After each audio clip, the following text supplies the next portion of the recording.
Hey, Mom Nation, and welcome back to another episode of Mental Wealth, where we talk about our stuff so we don't pass it down to our kids, Laura. That's what we do here. That is what we do. That's the goal. It is the goal. And Yeah. thank you. Welcome, Laura, by the way. Why, thank you. Glad to Welcome. be here. Super glad to have you again, as we are here every single month. So if you guys don't know who Laura is, then I think I should give her a little opportunity because I never do this at the intro of shows. But I should give her a little opportunity to say who she is. So Laura, tell the people who you are, what you doing here. Well, I am a trauma therapist and I own a couple of therapy clinics where we specialize in working with moms and kids. And we really love to help heal attachment wounds, complex trauma, and that childhood distress so that you don't pass that down to your kids. So that's Benavieri counseling. And I am here to help give a lot of that information and tips and tricks for free so that not everybody wants to go to counseling, not everybody wants to be in therapy, or not everybody can. And so right. I like to do this as well to support all the moms out there who might need a little boost and maybe it'll help them.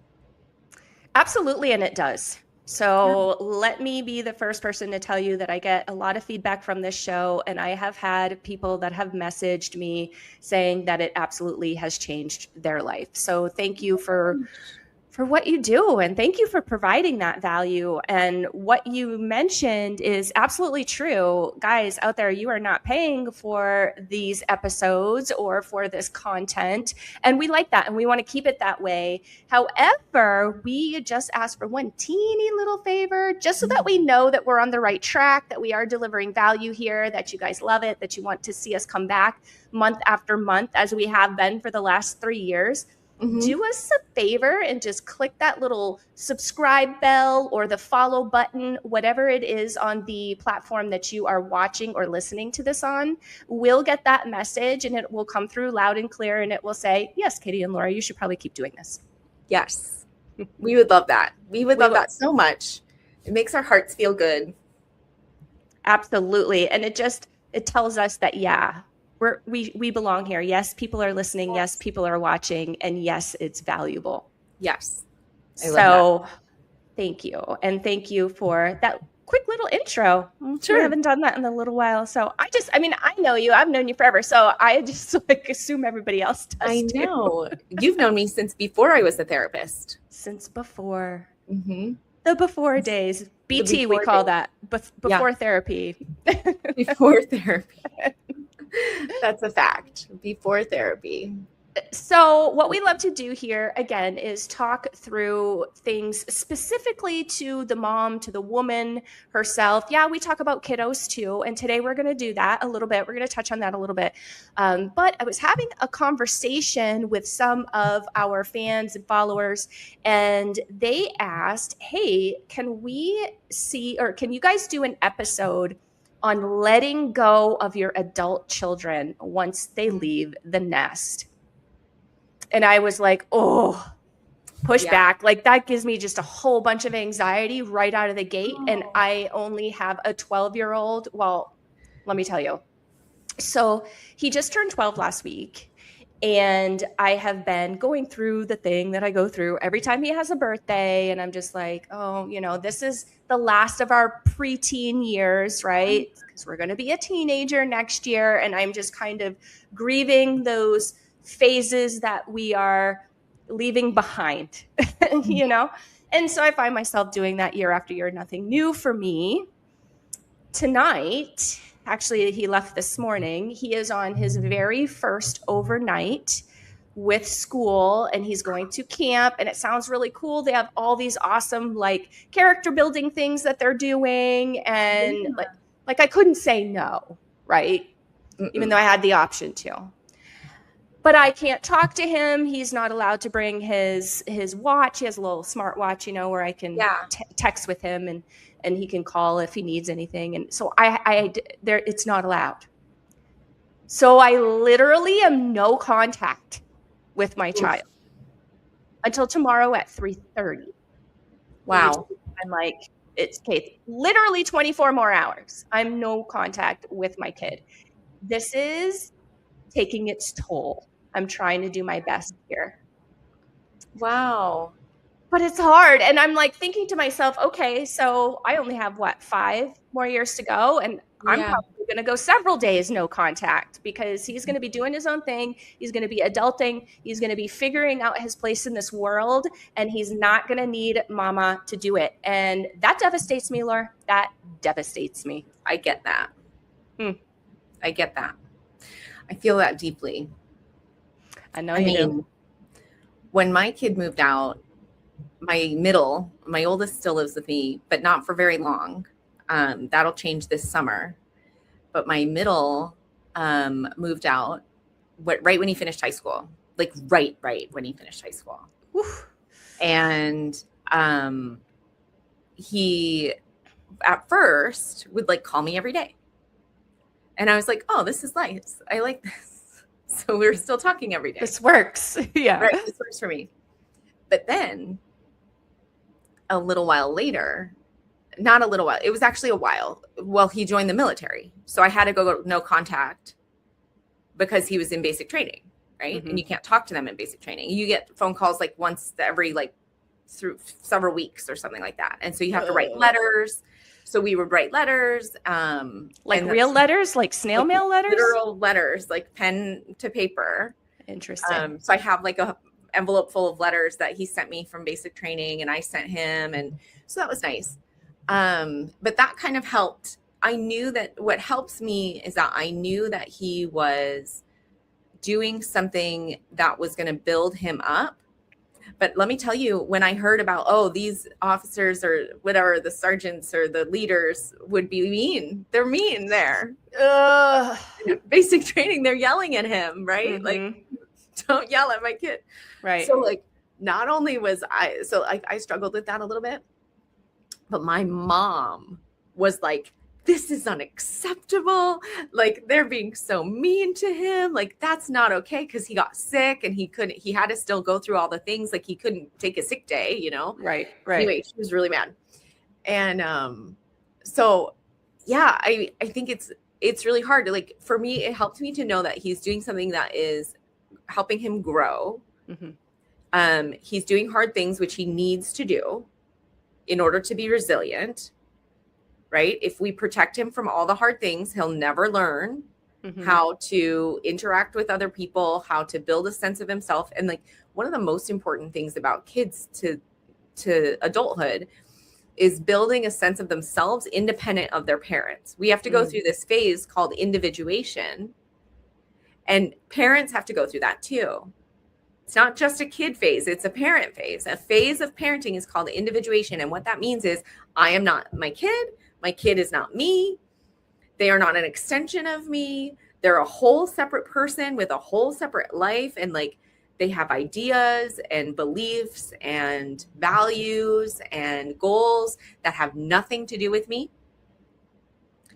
And that process is one that you hopefully, I would like for everyone who listens to this to go through that process starting when they're like teenagers, like 14, 15, 16, 17, right? They start to develop this like a sense of an external person instead of like they're connected to me.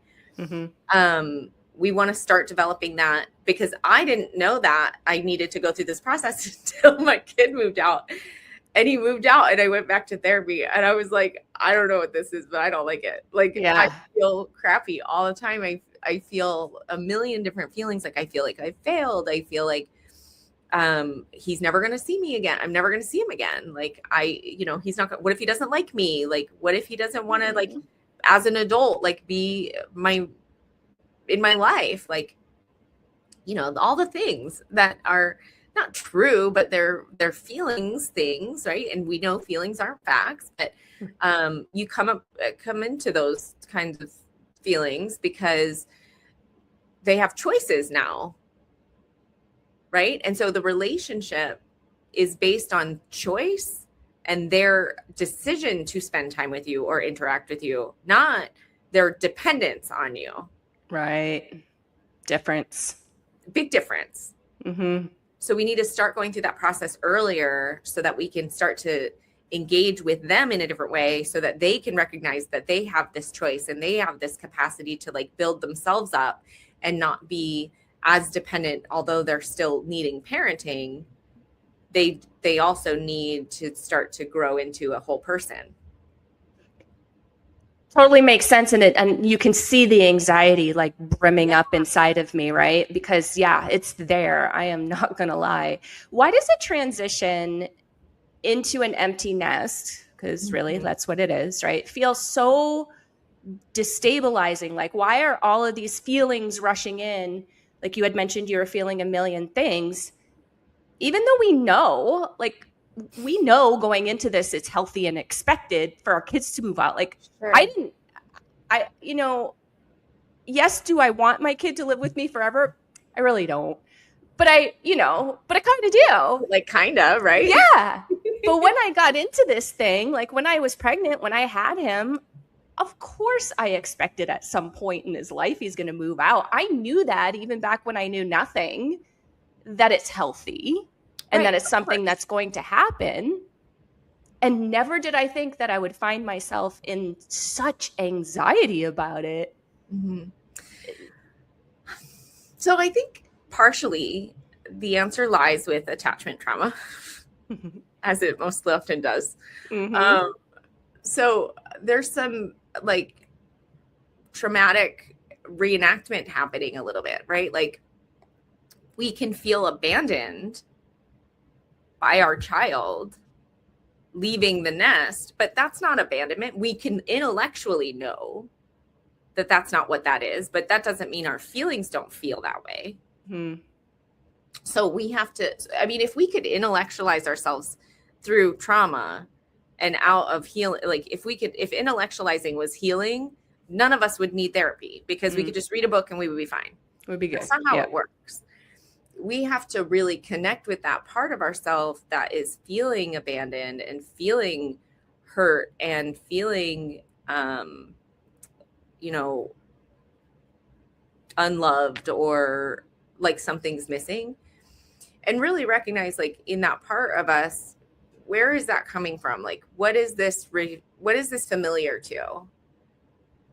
And maybe help that part orient to the fact that like I'm the parent, because we forget our role in that moment, right? Yeah. We forget our role. So I'm the parent, I'm the adult who chose to have this child. I chose to make them into a whole person. I chose to let them live their life and send them off into the world as like somebody who's going to have a fulfilling life and contribute to society and community and gain from society and community and be a part of the world and interact in some way. Like, this is a kind of controversial view, but like, it's not wrong. It just hurts. So that's why it's controversial, which is that birth is non-consensual. Right. So like the child didn't choose to be born. They don't owe us anything. Right. I agree. They have no obligation to us as people. We have obligation to them. 100% of the obligation lies with us because it was our choice to make them into a human being. They didn't say, oh, I want to be born. I want to be a person. We said that. And so I think that when we think about it that way, we recognize that like, it's not up to us to expect the relationship. It's up to us to earn the relationship. And so like a lot of this stuff kind of triggers our old childhood stuff. It triggers like our feelings of like, are they going to like me? Like, are they, like we need to be liked in order to survive, to have community, to have connection. We did all this work. We love them. We want them to love us back. We want to feel that connection. We want to have that attachment because it's like a little bit of a sever of attachment from an adult perspective, an adult attachment system. I think those are some of the things that come up like for why it's so hard. Yeah, I agree with that. And I love what you said about, hey man, like we we brought them into this world. That wasn't their choice. They don't need to love us.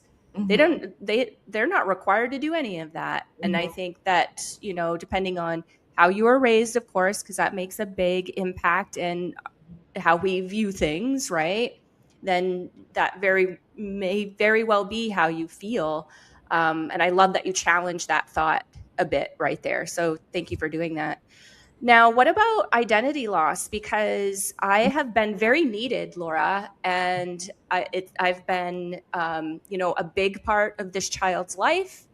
And now he's on his way out. He's making his own life. So I'm like feeling maybe a little sense of identity loss along with my grief. How can I tell the difference between that like being normal? Because I would assume that that's kind of a normal feeling. Yeah. Between that and, hey, we're actually in red flag territory. You might need to do something about this kind of thing. You know what I mean? Like, how do we tell the difference between normal grief, normal identity loss, and then, this is a problem? I think that's a good question. I think that depends on everybody, but what I kind of always look for is like functional impairment. Like, is this preventing me from effectively managing my day-to-day life and relationships? Am I depending on the other person in order to regulate my nervous system? Like, am I then seeking out, like, you need to be a certain way or say a certain thing, like validate me in order for me to feel okay again? Or am I isolating, or am I, taking steps that are like inconsistent with my typical values? Like, those are generally things that I look for in terms of like, is this functionally impairing your ability to like function in your life daily? Right. But identity loss is totally normal, because who are we? Well, I'm a mom. Right. Right. And we wrap up ourselves in our kids' outcomes. And that's the other thing that's hard, is like, what if your kids don't do what you thought they were going to do? Like, as in a job, or like college, where they're going to live, job, or relationship, sexuality, identity. What if like it turns out different than you expected? Then your dreams, because these were your dreams, you thought about having this kid and you pictured your life and what that would look like and what their life would look like. And then if it's not that, and then you're like, what does that say about me? Like, because my identity is wrapped up in their life. And so if their life turns out not to be the life that we thought they should have, then we might feel like that reflects negatively on us. We have to separate ourselves from our kid. Like, our kid is a whole adult person. Just like your decisions, Katie, don't say anything about me, and my decisions don't say anything about you. Like, it's as separate as that. Like, their decisions are their decisions. And yes, we have influence because we've influenced like who they are and how they are. But as an adult, they now are responsible for taking care of those needs. And we have to kind of back off and let them. And we have to find our identity within ourselves. How do you let them when you have been such a part of everyday life, and now there's like no contact because he's working today and he's got a girlfriend or whatever, and he's, like, and mom is just not on my priority list. Like, yeah. I'm not excited for this. No, it's hard. Like, when they have a partner, especially because that partner is more the person that they go to, that partner is more their appropriate support system than you are, right? Like, it's no longer appropriate for you to be their primary support system. So you have to you have to dig deep to accept that, like, they need another person besides you to help support them and be their primary person and take care of them for the rest of their life. Like you're passing the torch. You're saying it's not on me anymore. And all I'm here to do is be supportive where I can, and, you know, accept them and love them. And just like when they were growing up, like I'm here to support, love, accept, and guide and show up and reach out, you know, but they might not always answer. Right. And how, and I, obviously I'm not quite here yet, but what if that person that they are now relying on, that's now their person, that's now in their life every day, is hard for me to get along with, or doesn't like me, or doesn't want me to be in their lives? Like, how do we deal with that? That could be a whole other show. I understand. I know. But I have anxiety about that. I'm not there yet. That's not happening right now, right? Right. So I'm, you know, Thank you. Present orient yourself into that's not happening right now, and that it's okay to have conflict and it's temporary, and that you're not going to get along with everybody, but you're always going to be supportive, and you're not going to be the person who is like, they aren't good for you. Like, you're not going to meddle. It's got to be so hard. Have you been there yet? I mean, if that is too personal of a question, okay, you just tell me. My son's girlfriend is great. I've known her since she was a baby. They were like family friends. So that's fine. And then my oldest son's girlfriend is great too. Like, so I love them, but it could have gone the other direction. It totally could have. It's not always a guarantee, right? Like, right. I could easily be in a position where those people who love my kids are not as easy to get along with for me, or, you know, who don't accept or like me as part of their life. But my kids are very, like, I think through this process of individuation, I've noticed that I can be proud of them for being really good men and really good people. And like, that makes me feel connected to them. That makes me feel like I've done a good job. That makes me feel like I am doing well, even though I'm not seeing them all the time. I'm like seeing them in the context of like their lives. Like, I'm watching their lives, even though I'm not like connected with them every day. And like, I'm proud of who they are, all of them. Mm-hmm. And that is something that helps me know that they're going to be okay, and that my support and pride for them and like my relationship that I built with them over these years has earned me the right to stay in their life. Mm. Like, they choose to call me, they choose to spend time with me, they choose to show up for Sunday dinner or whatever. Mm-hmm. And they do that because they think that I'm decent and that I did a good enough job and that I care for them and support them and show up for them. So like, as long as you care for them, support them, and show up for them, and you don't judge and reject them, then they probably won't judge and reject you. Right. They want to be with you. They want to come for Sunday dinner. And don't you want that? Because you don't want somebody coming to Sunday dinner, whether it's your son or whomever, that doesn't want to be there. Mm-hmm. Yeah. Like, I'm not forcing them, you know, but I think what's important to know while they're still with you is how much your relationship with them impacts your future relationship with them. Mm. So what I mean by that is, like, you need to earn the right from when they're little by respecting them, showing up for them, supporting them, loving them, accepting them, attending to them, attuning to them, and not rejecting or judging them. Mm-hmm. Rejection and judgment and abuse, of course, mm-hmm. are the big things and neglect that put that division there. That rejection and judgment is so intolerable from a child, from a parent to a child. It's so intolerable that child will not want to be in your life.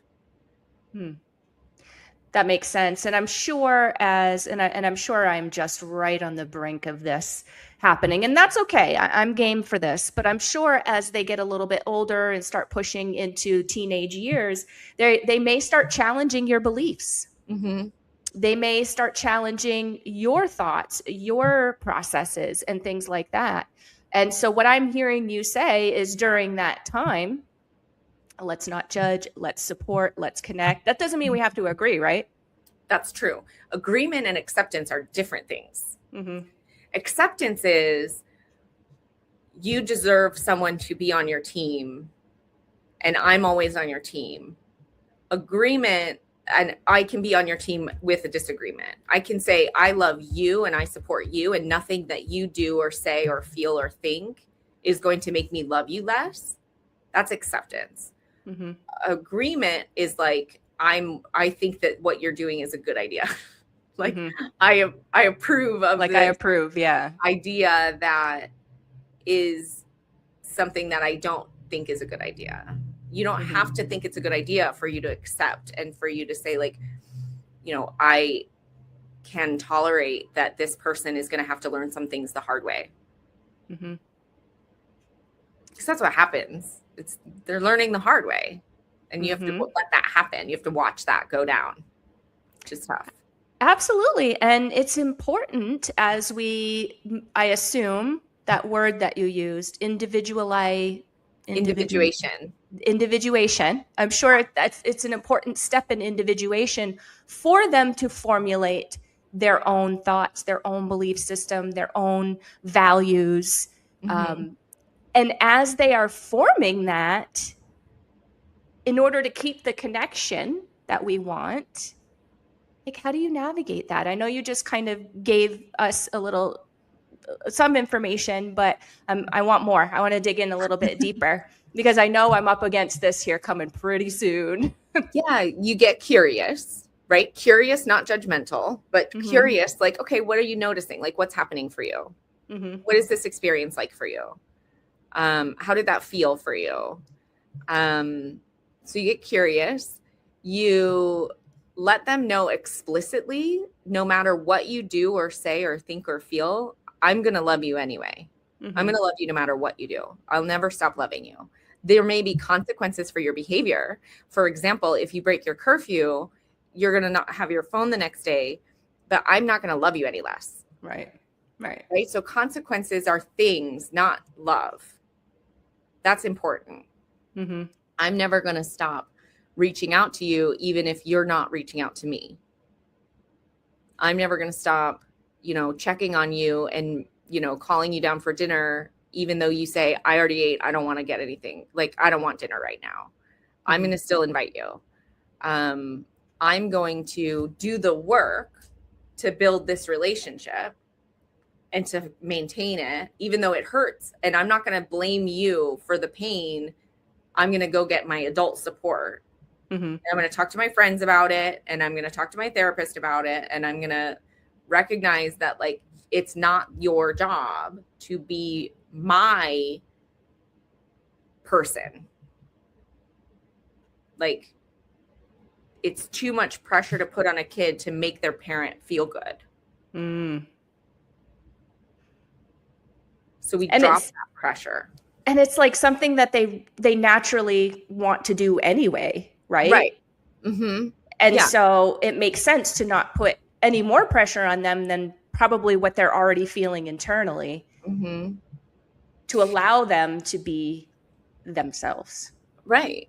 Yeah. I had a kid say to me that they want their parent to not be upset, and that their parent gets upset when they're sad. And so it's like, it's kind of like saying, like, I can't be sad. Mm. Right? Because if I'm sad, my parent is upset, and I don't want my parent to be upset. So I'm not going to be sad. And I know a lot of parents are listening to this and they're like, my kid doesn't give a shit how I feel. Mm-hmm. I know a lot of them are thinking that. So, like, I hear that. I get that. That's not what I'm talking about. Like, the defiance and like that's after a rupture has already happened. The defiance and the disrespect and the rejection that's happening. If you're being rejected by your kid, there's already been some type of rupture.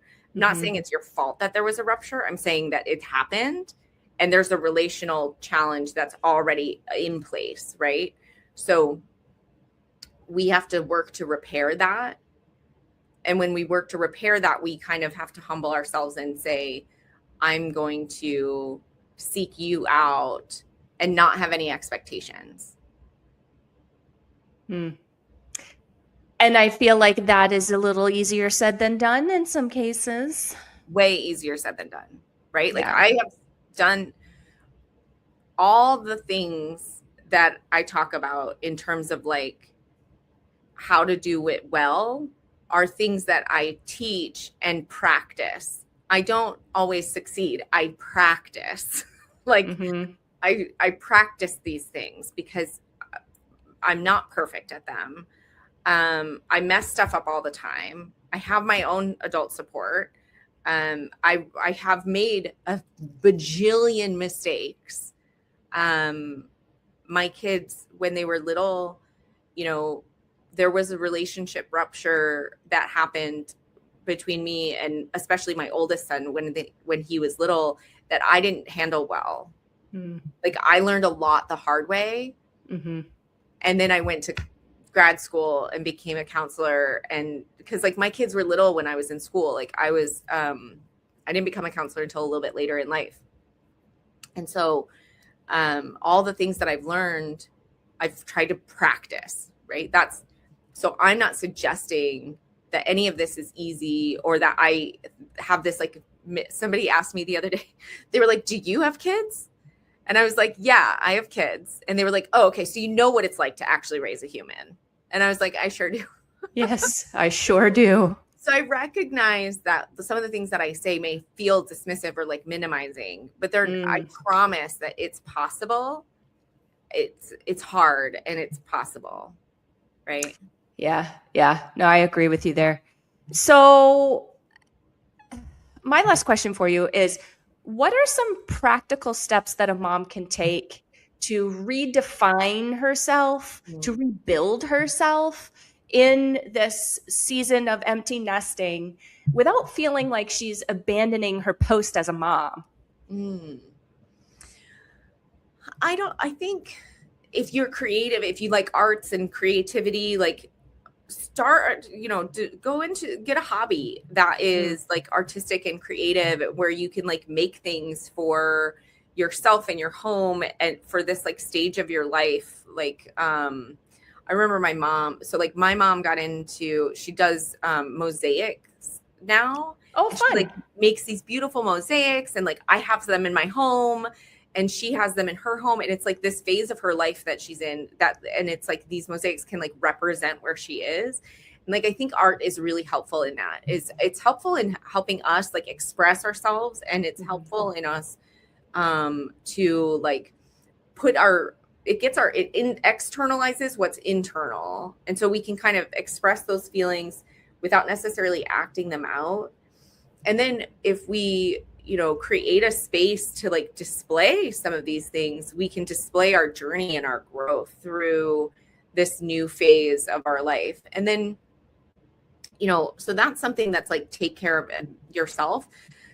Another piece is to determine like a boundary of where do you think your child and you need to fit into like your life now, right? Is it Sunday dinners? Is it Thursday lunches? Is it, Tuesday shopping, whatever? I don't know. But coming up with like a routine where you interact, making sure that you still reach out to them and call them, but know that it's okay if they don't answer. And all you're doing is calling to say, hey, you're like, hey, how's it going in your life? What's new? And they're like, nothing, just working. Yep.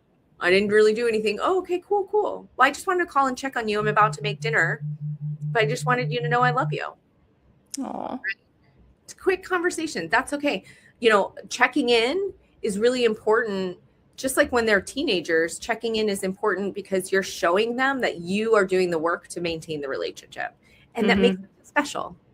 We all want to feel special. Right. When our mom reaches out to us and says like, hey, I love you. I think you're really cool. That's really special. It is cool. So those are little things that you can do you don't have to be like all up in their business to still have that mom, I think you're special role. And then maybe make like some memory books, maybe make like a cookbook to pass on to your kid. That's a cool idea. Do little things that kind of give you a sense of like control over what you can share with them. And that gives you a sense of like accomplishment. And, writing stuff down can be really helpful. Like write down 10 life lessons or something, and put them in a frame and give them to them, or I don't know, whatever. Like do something that shows you and them, your wisdom from the years. And that can be a helpful kind of healing, like send off that, like, I don't know, can help you feel a little, so you're still connected, but also you're recognizing your role as like the person who did the work. I love that idea. I love that your mom does mosaics and that she shares them with you. I kind of feel like maybe that's her little way of staying connected with her little girl that doesn't live with her anymore, because we are our parents' children too. So we have to kind of keep that in mind. I think that is adorable. Another thing that I thought of while you were talking is I have a friend who just recently became an empty nester. Kids went off to college, and she was a stay-at-home mom, and she got herself a job at a local rescue for puppies. And so she's like all about the puppies, and she plays with puppies, 4 days a week, whatever it is, however often she goes in. And she didn't say this, but I kind of feel like putting myself in her shoes, like that would make me feel like I was still needed and still like taking care of something and doing something, good for the greater good, or whatever you want to call it. So I thought that would be a cool idea for somebody that has that ability, that has the time to I think do that's something a great like idea. that. Yeah, absolutely. I love And that. you can do the same thing. There's also some different places around the valley where you can go and hold babies that need to be held and help take care of the babies that need care and that need support. Some of the transitional housing and things like that, where I do know you can volunteer for stuff like that. So that's another way too, right? Just to still feel like you're taking care of something, like you're still momming something at some point in time. Or your hobby, making plant babies. Yeah. That's what I just thought of is like, I don't have as many as I used to, but I used to have a lot of plants that I would like propagate. And, I had like space outside where I started a garden and like grew stuff. And it was, when you're tending to something, to another life, like it does give you that same sense of, not same, but it does give you a semblance of connection and nurturing and care. Yeah. So babies and puppies, get ready for me when my kid is, and plants, because I love plants too. I don't have as many plants as you have or did or probably still have. But because I remember your kitchen was full of babies. I know.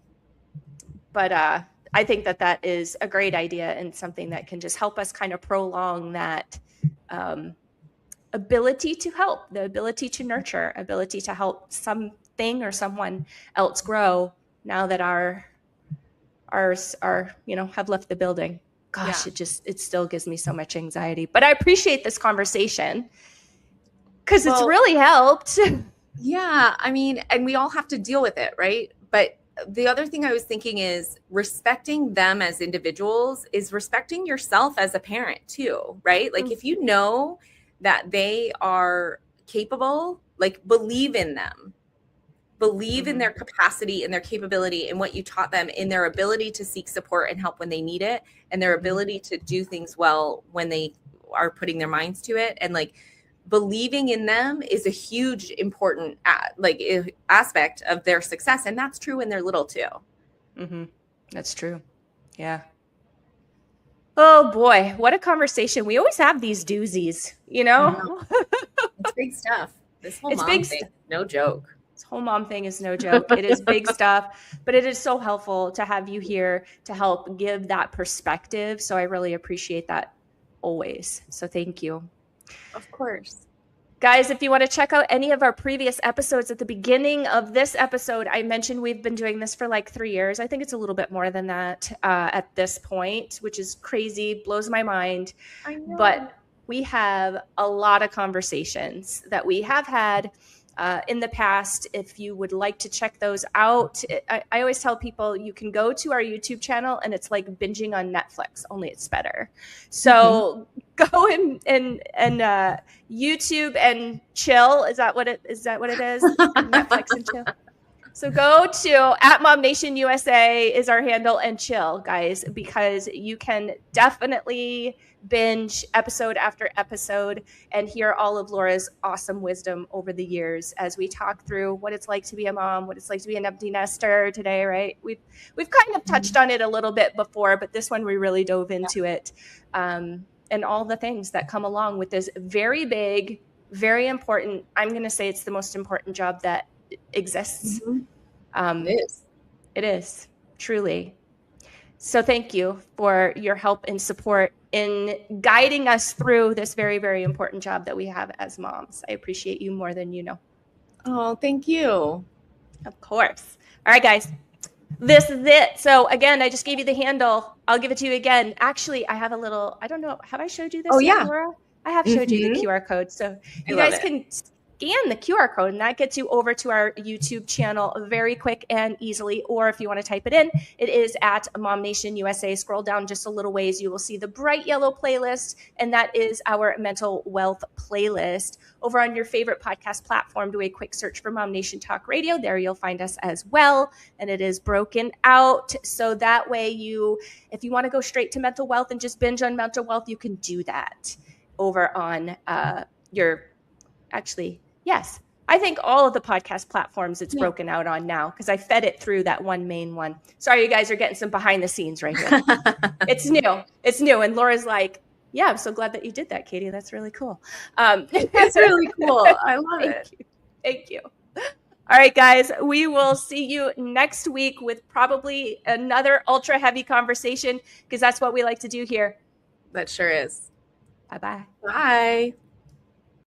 Feeling overwhelmed or stuck in patterns you don't understand? Meet Laura Olivieri Wood, licensed counselor, board-approved clinical supervisor, and founder of Benavieri. Benavieri offers specialized care using a proven model that bridges generational gaps with plans tailored just for you.